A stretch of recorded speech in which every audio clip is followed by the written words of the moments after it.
assunto de hoje é venda, aquela venda que você faz no seu estabelecimento, a venda relacional, a venda direta, a venda consultiva. E o nosso entrevistado é o Ricardo Veríssimo. Até daqui a pouco.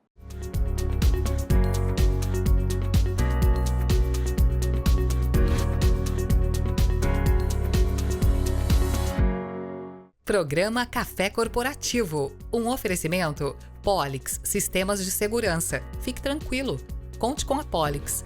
Grupo Ethics, a primeira empresa do estado de São Paulo a conseguir o certificado de regularidade em segurança. Neco, Empório da Carne, eleito o melhor açougue da cidade. Reduzir Jundiaí, especialistas na redução do INSS de obras. Café Corporativo, aqui no Canal 25, falando hoje com o Ricardo Veríssimo, que volta ao Café Corporativo. Ricardo, que já é um velho conhecido meu e da casa. Seja bem-vindo novamente. Obrigado, Aguinaldo, pelo convite mais uma vez aqui contigo. Pois é, a gente que se conhece há tanto tempo já, o Ricardo é um dos meus grandes amigos aí desse mercado de palestrantes, um cara que a gente estava se conversando um pouquinho antes aqui de entrar para o estúdio, tentando relembrar como é que nós nos conhecemos e a coisa se mistura no nosso passado que a gente não lembra, né, Eu Ricardo? não lembro exatamente como foi, eu lembro quando foi. Muito bom.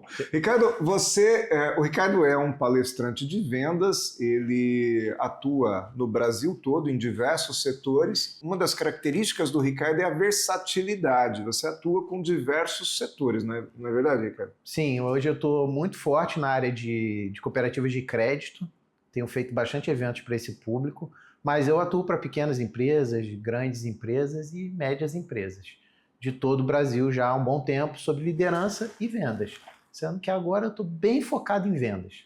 A pergunta que eu quero te fazer muita gente diz que venda tem técnica, que tem uma metodologia que precisa ser seguida, correto? Correto. Mas existe diferença entre setores? Por exemplo, vender produto financeiro, vender imóvel, vender mercadoria de mercearia em supermercado, são coisas diferentes ou é uma técnica só? Completamente diferente, em alguns aspectos também parecido. Então, as técnicas de vendas, por exemplo, de abordagem, vão ser diferentes devido ao tempo da venda. Se eu vou vender, por exemplo, cooperativa de crédito, eu vou vender crédito, financiamento para um cliente, eu tenho um tempo muito maior de abordagem, de approach, até o fechamento, passar por todas as etapas até o fechamento. E aí é importante lembrar que a venda ela tem etapas. Se você pula uma etapa, você prejudica toda a jornada de vendas. Então, esse tempo vai influenciar. É diferente de uma venda de loja, um vendedor de roupa, por exemplo. Ele não tem muito tempo, né? A abordagem tem que ser rápida, a conquista do cliente, às vezes em 15 segundos, 10 segundos, se você não souber fazer o approach, você vai perder aquele cliente. E numa venda mais consultiva, você tem mais tempo para trabalhar esse cliente. Então as técnicas vão mudar conforme o segmento e o tempo que você tem disponível para fazer essa venda. E quando você fala em etapas, significa o quê? O vendedor ele precisa saber em qual etapa ele está. O cliente não percebe. O cliente pode perceber ou não, mas um exemplo, se eu pulo para tentar fazer um fechamento antes de ter conquistado o cliente na abordagem, eu vou perder essa venda. O cliente ainda não está trabalhado, convencido, você ainda não contornou as possíveis objeções, você ainda não descobriu qual é a motivação de compra dele. Todos nós temos uma motivação de compra. Se eu vou comprar uma caneca, tem um motivo de eu querer essa caneca. Não é só para beber a água. Talvez eu queira a caneca especial para assistir o jogo do Brasil, por exemplo. Então eu preciso saber qual é a motivação que o cliente tem para comprar a caneca. E se o vendedor chega e só apresenta características da caneca, não entende o objetivo de motivação de compra e não trabalha essa motivação nas dores, na possível benefício que ele vai ter nessa caneca, ele pulou etapas e ele vai perder essa venda. O cliente vai dizer, não, estava só dando uma olhadinha, ou Não, o preço está caro. Não é que o preço está caro, não é que ele está só dando uma olhadinha, é que você não conseguiu entender o porquê ele queria comprar aquele produto e não conseguiu fazer argumentações e contornar objeções para que ele se sentisse confortável e visse valor no preço que está sendo cobrado. Uhum. E como que você poderia descrever essas etapas de vendas? Existe uma metodologia que a gente pode dizer que ela é universal e que venha só ser adaptada a cada setor? Existem uma listinha de etapas, vamos dizer assim? Então, existem várias metodologias para você trabalhar o lead ou o cliente que está frio ainda, ou que já está quente, ou ele já teve interesse, ele já veio, por exemplo, você entrou numa agência de automóveis, com certeza você quer comprar um automóvel, então você já tá morno ali, já está meio que preparado. Existem várias metodologias, mas algumas coisas eu entendo que são universais, e eu gosto de separar elas em algumas etapas. Eu gosto de comparar com namorar, paquerar. Primeiro, eu tenho que saber quem eu quero, o que eu quero. Então, eu vou ter que captar esse lead. Então, eu tenho que saber em que universo estão os leads que me interessam. Então, eu preciso quero paquerar uma menina, mas como é essa menina? Ela está onde? Ela está na 5ª série, na 6ª série, na 7ª série? Ela é loira, morena, mulata? Como que ela é? Eu vou buscar meu lead. Tá mais para marketing. O que você está dizendo é que a gente aprende a vender quando é adolescente já. A gente aprende a vender lá no ensino fundamental. A venda está muito intuitiva. Desde muito cedo a gente vende a nossa capacidade de conquistar, a nossa capacidade de ser contratado. Então a venda ela é intuitiva nesse sentido. Mas eu gosto de explicar usando esse exemplo porque fica muito claro para qualquer tipo de vendedor. Captei meu lead, entendi onde está meu lead, vou capturar esse lead, vou buscar esse lead. Para buscar esse lead, eu tenho que atrair a atenção dele.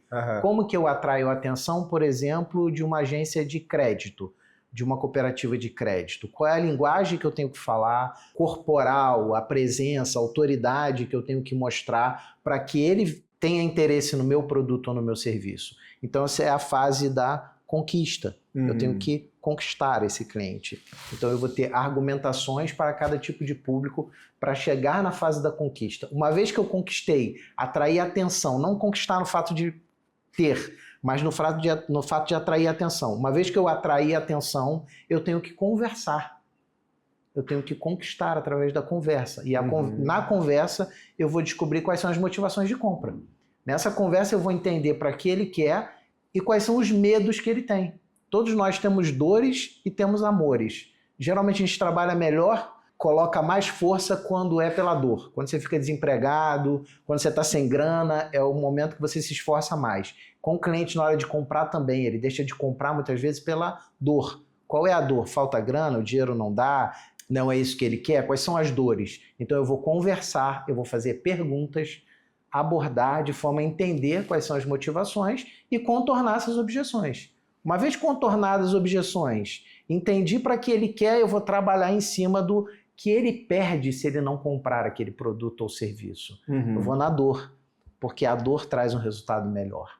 E vou mostrar também o amor, o que ele pode ganhar se ele comprar o meu produto ou serviço. Feito isso, é fechar. Muitas vezes, se você trabalha bem isso, o próprio cliente compra de você. Você não precisa vender para ele, porque ele já está a ponto de comprar, você já conquistou, você vai namorar, digamos assim. Está feito o match lá, o namoro. E o vendedor bom é aquele vendedor que fala o tempo inteiro do produto? Ou é aquele vendedor que deixa o cliente falar mais? O que vale mais? Com certeza o que deixa o cliente falar. Porque para descobrir quais são as motivações de compra, eu preciso que ele fale. Porque, por exemplo, venda direta. O cliente chega numa loja e o vendedor começa a falar e ele queria uma camisa. E o vendedor fala do chapéu, do tênis, da meia, de tudo, da cueca. Ele sequer perguntou o que o cara queria. E para que ele queria? Você quer uma camisa, mas para que situação? Porque às vezes o cliente acha que ele precisa de A, mas no fundo B seria melhor para ele. Então, na minha palestra, sempre conto o caso de uma senhora que queria comprar um micro-ondas. E ela chega na loja e fala que queria um micro-ondas. O vendedor ruim, ele vai mostrar os micro-ondas. O vendedor bom para que a senhora quer um micro-ondas? E ela contou que queria para esquentar pizzas que ela vendia na porta de casa.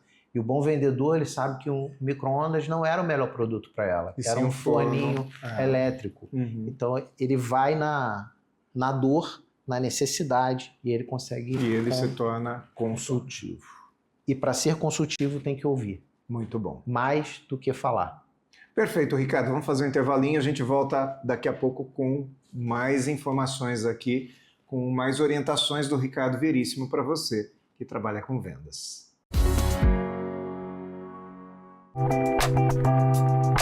Saudações, pessoal! Na verdade, hoje falaremos sobre uma informação de utilidade pública. Contrate apenas empresas e profissionais devidamente autorizados pela Polícia Federal. Com a entrada em vigor da Lei 14.967 de 2024 e sua regulamentação pelo Decreto 13.012 de 2026, a fiscalização do setor foi ampliada e a prestação de serviços de segurança privada, sem autorização, passou a sujeitar as empresas e contratantes a sanções administrativas e multas. Agora precisamos checar as ações privativas da segurança privada, como revista pessoal de bens e pertences, rondas motorizadas, gestores de contratos com habilitação atestada. Antes de contratar vigilância, monitoramento eletrônico, escolta e segurança pessoal, verifique a regularidade da empresa e de seus profissionais junto à Polícia Federal, exigindo das empresas o competente certificado de segurança e alvará de funcionamento emitido pelo Departamento de Polícia Federal. A segurança legal é a garantia de proteção, responsabilidade e qualidade dos serviços prestados. Eu sou Valdemar Pellegrino Júnior, CEO do Grupo Ethics e guie-se por nossa estrela. Grupo Ethics, há mais de 30 anos no mercado de vigilância patrimonial, facilities e limpeza. Certificada pelo Ministério da Justiça, sempre investindo em tecnologia e constante treinamento aos nossos colaboradores. Conseguimos a excelência em prestação de serviços para os mais diversos segmentos de clientes nas áreas de vigilância, facilities e limpeza. Grupo Ethics, guie-se por nossa estrela.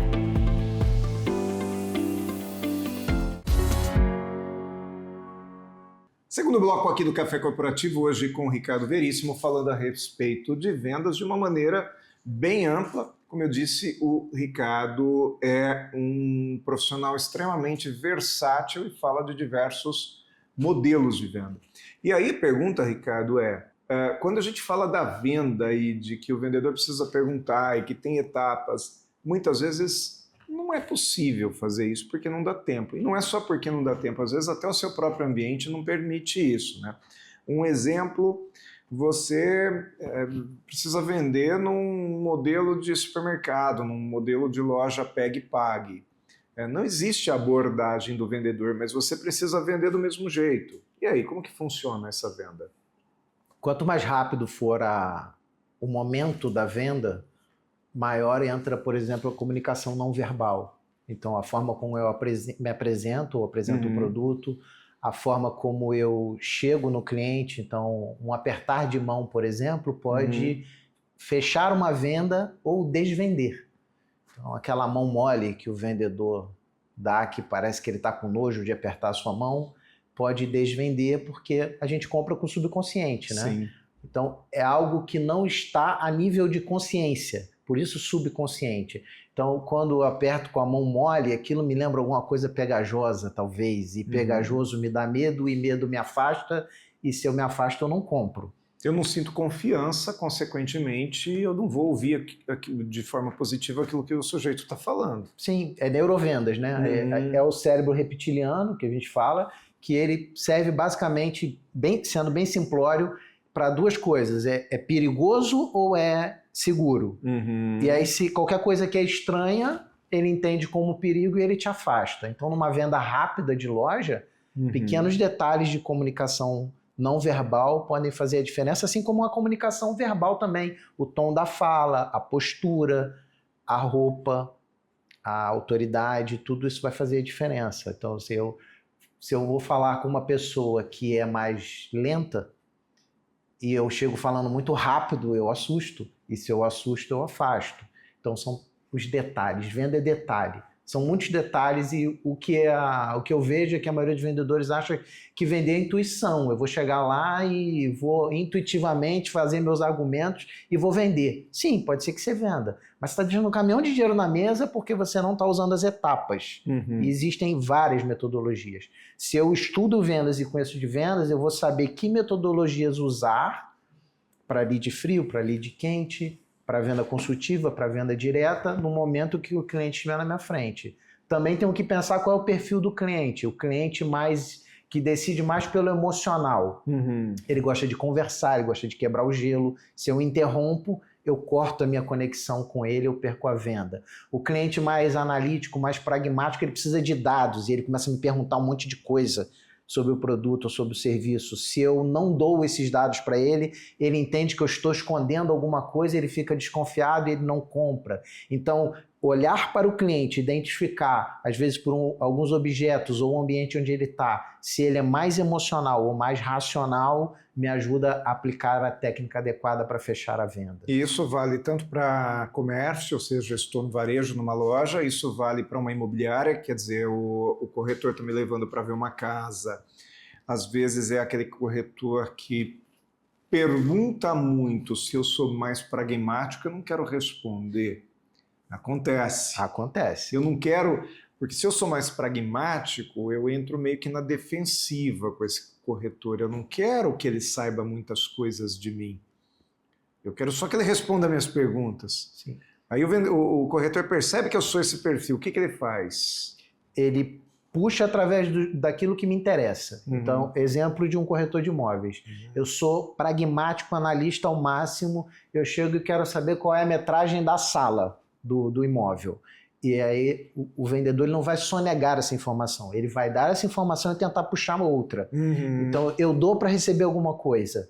É uma troca. O cliente se sente meio que obrigado de responder. Então, eu vou dizer, essa sala tem 16 metros quadrados, esse piso é de porcelanato, mas por que é importante para o senhor saber a metragem desse apartamento? Qual é a lógica que essa metragem tem para o senhor?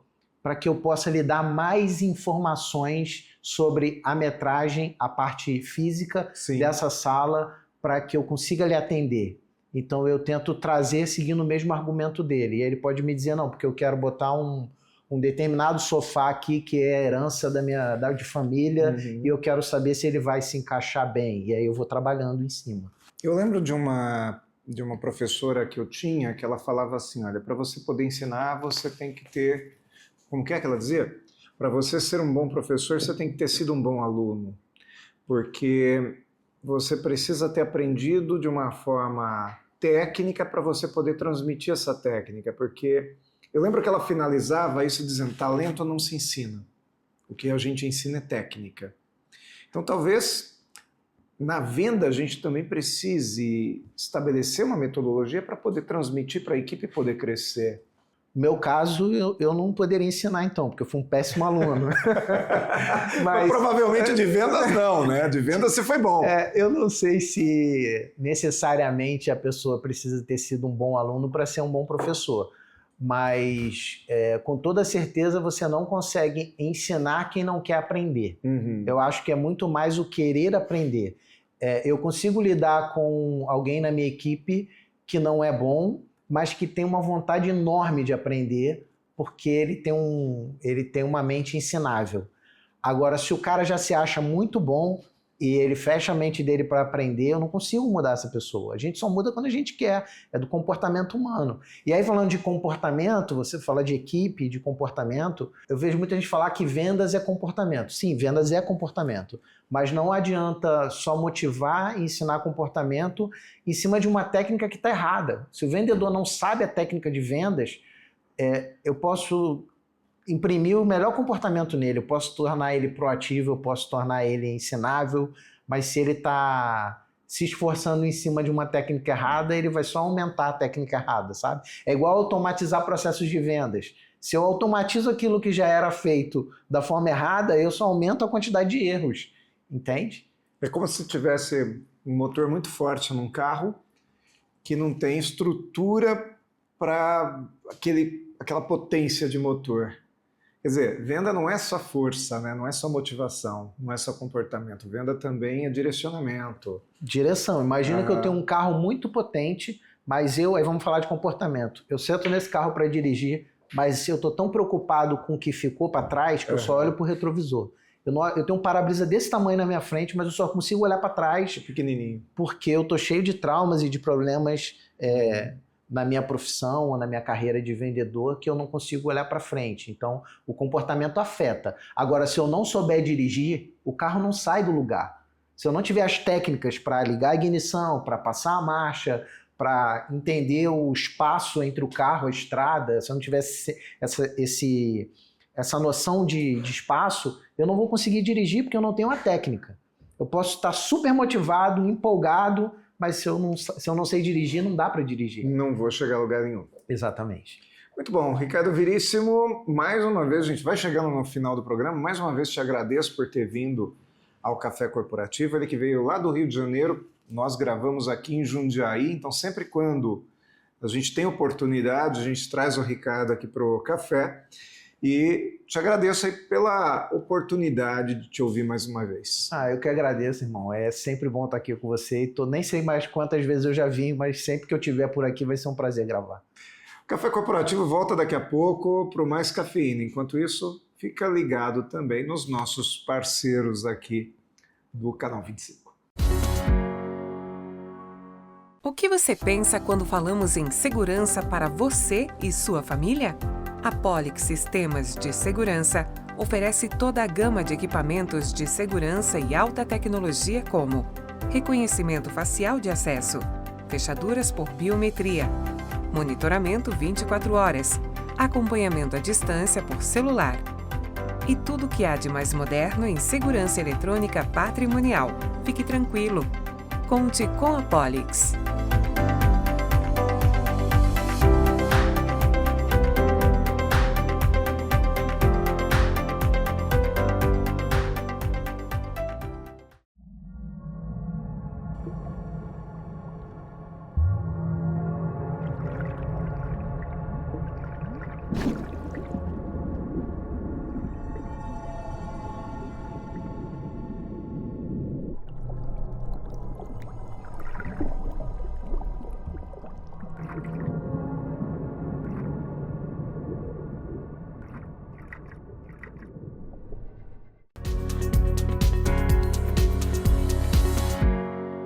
Mais cafeína aqui no nosso Café Corporativo de hoje e reforçando aquela ideia que a gente já conversou no programa de que vendas é técnica. Tem gente que fala assim, tem que ter talento. É bom ter talento, mas quem não tem técnica é, como disse o Ricardo, um carro desgovernado. E é importante que o vendedor ele saiba em que etapa da venda ele está. É como se a venda tivesse alguns passos. Passo 1, passo 2, passo 3. E o vendedor ele precisa saber em que momento da venda ele está. Se ele ainda está conquistando o cliente, se ele já está demonstrando o produto, se ele entrou ou não na negociação. E muitas vezes as pessoas perguntam, Aguinaldo, mas como que o vendedor vai controlar isso? Ele precisa ter controle? Sim, ele precisa ter o controle da situação. Mesmo que às vezes ele faça o cliente também ter uma sensação de que está controlando. Mas o vendedor ele precisa saber em que etapa ele está. Mas e quando o cliente me faz uma pergunta que não está na minha sequência? Ok, em alguns momentos você vai responder, em outros momentos você vai responder de uma maneira um pouquinho diferente daquela que ele gostaria, sem dar a informação toda naquele momento. Sim, para dar essa informação um pouquinho mais à frente, mas para que você possa ter controle da situação, lembre-se de sempre fazer pergunta, porque quem controla uma conversa é quem pergunta. Então, sempre que o cliente te perguntar alguma coisa e você responder, responda finalizando com uma outra pergunta. Porque daí você recebe de volta o controle da situação. Se você só responder e finalizar a sua resposta e ficar em silêncio, o cliente vai te perguntar outra coisa. É ele que direciona para onde vai a conversa. Por outro lado, quando você sempre finaliza a sua resposta com uma outra pergunta, é você que está controlando para onde vai essa conversa. Fica essa dica. O Café Corporativo fica por aqui, mas volta na próxima semana com um novo assunto, com uma nova entrevista. Já são mais de 400 entrevistas aqui em quase 10 anos de Café Corporativo e todas essas entrevistas estão no nosso acervo lá no YouTube, que é youtube.com.br/Café Corporativo. Essa universidade em sua tela. Programa Café Corporativo. Um oferecimento Polix Sistemas de Segurança. Fique tranquilo. Conte com a Polix. Grupo Ethics, a primeira empresa do estado de São Paulo a conseguir o certificado de regularidade em segurança. Neco, Empório da Carne, eleito o melhor açougue da cidade. Reduzir Jundiaí, especialistas na redução do INSS de obras.